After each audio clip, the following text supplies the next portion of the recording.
senjata makan tuan sendiri. Pepatah ini layak untuk diberikan kepada pasangan Ridwan Kamil Suswono. Mereka kalah di Pilgub Jakarta, namun berkoar-koar seakan ada kecurangan, dengan membuat sayembara berhadiah 10 juta. Akan tetapi, warga Jakarta secara ramai-ramai mengirimkan bukti kecurangan yang dilakukan oleh pasangan Ridwan Kamil Suswono. Mulai dari penyaluran bansos hingga pejabat negara yang tidak netral. Tentunya, ini menjadi pukulan telak buat mereka. Teriak kecurangan, tetapi mereka sendiri yang melakukan kecurangan. Taburan nih, kelurahan tuh.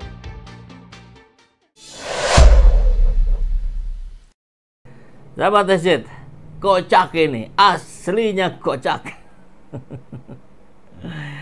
Kan kemarin tim sesnya Ridho kemudian menyampaikan ke publik akan menyiapkan hadiah 10 juta bagi siapapun warga yang melaporkan kecurangan Pilkada Jakarta. Wah, apa kocaknya? Ya ternyata banyak yang melaporkan, tapi yang dilaporkan adalah kecurangan timnya sendiri. Hei, tahu tidak? Kenapa money politik punya potensi menang lebih besar di Indonesia? Yops mamen, money politik adalah salah satu cara yang kerap dipakai pada pertarungan politik untuk merebut kekuasaan baik pemilu, pilkada, maupun pemilihan presiden dan wakil presiden. Lalu, mengapa money politik sangat jitu digunakan setiap acara pesta demokrasi di Indonesia? Sebelum lanjut, tonton video ini sampai selesai biar tidak gagal paham ya. Pertama, bahwa faktanya banyak masyarakat yang ekonomi sulit menganggap bahwa uang adalah solusi cepat dibanding visi dan misi para calon. Apalagi dalam kondisi kepepet. Bahkan Sindikat Pemilu dan Demokrasi merilis hasil survei di tahun 2020 bahwa 60% pemilih yang memilih uang cenderung memilih kandidat yang memberikan uang tanpa memikirkan visi dan misi mereka. Kedua, faktor utama politik uang terjadi di Indonesia. Deputi Sekretaris Jenderal Komite Independen Pemantau Pemilu (KIPP), Engelbert Johannes Rohi menyatakan bahwa salah satu faktor utama masih terjadinya praktek politik uang dalam pemilu maupun pilkada adalah rendahnya tingkat pendidikan masyarakat. Selanjutnya, politik uang merupakan cara ampuh untuk mendapatkan suara bagi para calon, semacam cheat ketika bermain game. Dibanding membuat program yang belum tentu diterima masyarakat, memilih jalan pintas agar suara meningkat adalah solusi. Bawaslu mencatat politik uang rawan terjadi. Menurut Ketua Bawaslu RI Rahmat Bajak, bahwa politik uang pasti ada. Jika mencatat data pada pemilu Februari 2024 kemarin, bahkan di masa tenang terdapat 70 kasus pelanggaran pemilu. 36 diantaranya merupakan pelanggaran politik uang. Wah, lebih dari 50%. Ini cerminan demokrasi di Indonesia yang mahal. Bahkan salah seorang anggota DPR RI fraksi Nasdem pun mengusulkan agar pemilu diselenggarakan 10 tahun sekali demi balik modal karena menghabiskan uang minimal menurutnya 20 M untuk sekali mengikuti pemilu. Dibutuhkan kesadaran lebih kepada masyarakat terkait politik uang demi terciptanya pemilu berintegritas. Tim RK Suswono, Ridho. Netizen berlomba-lomba kirim bukti kecurangan kubu RK Suswono. Wah, ini repot memang ya kalau nggak mengaca diri itu begitu, kalau nggak punya cermin itu begitu. Sekiranya banyak melakukan kecurangan, ya jangan buka posko pelaporan kecurangan, atau kurang detail itu. Harusnya tim Reses Ridho siapkan hadiah 10 juta bagi warga yang bisa berhasil melaporkan kecurangan pilkada dari kubu 03. Gitu harusnya. Nah, kalau nggak begitu kan jadinya ada yang lapor tentang 01, tentang 02. Jangan-jangan nanti ada kecurangan yang dilakukan oleh kubu Gercos. Wah, seru itu. Jadi nanti banyak sekali yang melaporkan. Anggap salah ada 10.000 yang melaporkan, kali 10 juta. Lumayan itu kalau buat rakyat jelata macam kita-kita ini. Gitu ya. Judulnya apa nih? Anies memporak-porandakan agenda PKS di Pilgub Jakarta. Coba kita dengarkan. Dari pihak internal, Mas Pram dan Bang Rano ini sudah bisa mengklaim bahwa mereka menang satu putaran. Bang Dhani. Yang pertama tentu diucapkan selamat kepada Mas Pram dan Bang Rano ya, karena suaranya di atas Ridho. Yang kedua, apakah 1 atau 2 putaran, menurut saya kita tunggu keputusan KPU, karena quick count kah, real count kah, sirekap, monggo boleh dilihat, tetapi keputusannya ada di rekapitulasi berjenjang yang ada di KPU. Nanti mungkin tanggal 6 atau 7 Desember kita sudah bisa tahu kira-kira 1 putaran atau 2 putaran. Begitu Mbak Putri. Baik, dari hasil ini apa Bang kemudian yang bisa terlihat? PKS sudah tidak digdaya lagi di Jakarta Bang. Waduh. Kalau angka 40% itu di atas angka PKS ya. PKS kan kemarin 18%.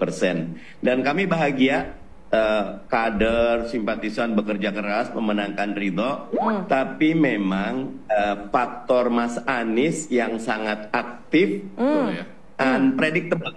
Tadinya kami berharap netral gitu loh, tapi ternyata seminggu terakhir kalau saya nggak salah agak ngebut kampanye buat Mas Pram.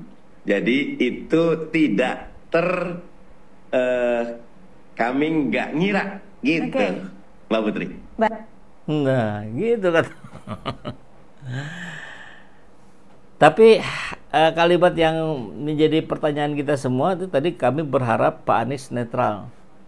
Oh, kayaknya salah alamat ya. Kalau mau berharap netral harusnya ke Prabowo Subianto, netral. Jangan sampai bikin-bikin surat itu. Di masa tenang pula kalau tidak salah beredarnya ya. Oh, tapi itu dibikinnya di masa kampanye. Iya, tapi diedarkannya di masa tenang. Saya nggak tahu nih, Bawaslu katanya mau menelusuri, tapi sampai seberani apa Anda sama kalau pelakunya presiden?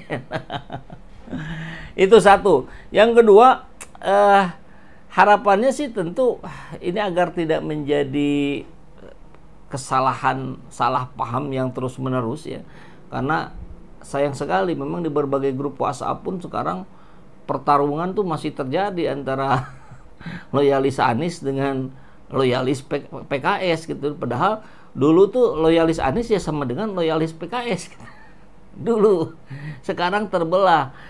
Sangat disayangkan. Padahal kalau dibuka ruang-ruang komunikasi terus-menerus, memang harapannya tentu ya dari PKS-nya yang harus ada kelegaan, ya, ada kesadaran untuk menerima masukan, kritik dan segala macam.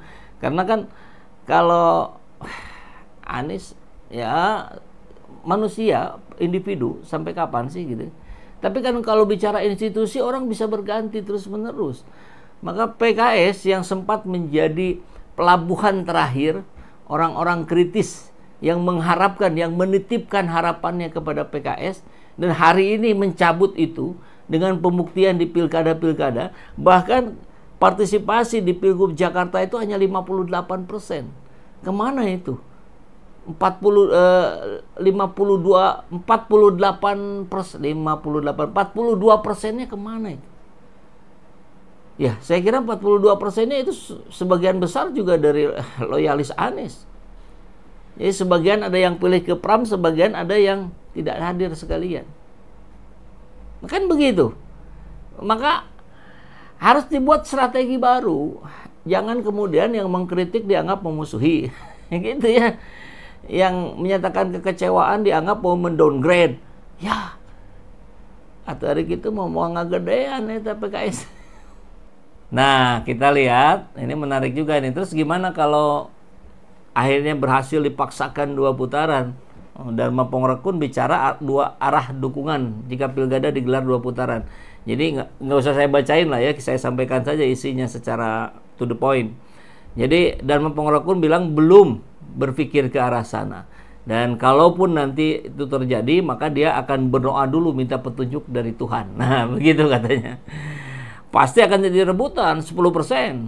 Tapi ingat, ada 42% yang nggak nyoblos. Ini juga hitungan yang menarik ini. Jangan-jangan kalau dipaksakan 2 putaran, yang 42%, sisanya hanya 2%, 40%-nya turun nyoblos. Nyoblos lawannya rezim. Karena kemenangan 03 ini adalah perlawanan rakyat kritis terhadap hegemoni kekuasaan. Kan begitu. Dicurigai bagi-bagi bansos RK Suswono jelang pencoblosan di Pilgub Jakarta 2024. Bawaslu diminta untuk menelusuri kecurigaan tersebut. Kecurigaan ini sebelumnya muncul usai tersebarnya video yang memperlihatkan sejumlah bansos. Bergambar RK, Suswono yang diturunkan dari sebuah mobil pickup. Bawaslu maupun Gakumdu diminta segera menelusuri serta mengidentifikasi orang-orang yang terlibat dalam kegiatan itu tersebut jika tak ada langkah tegas untuk mengusut hal ini. Bawaslu dan Gakumdu dinilai turut berkontribusi dalam dugaan pelanggaran tersebut.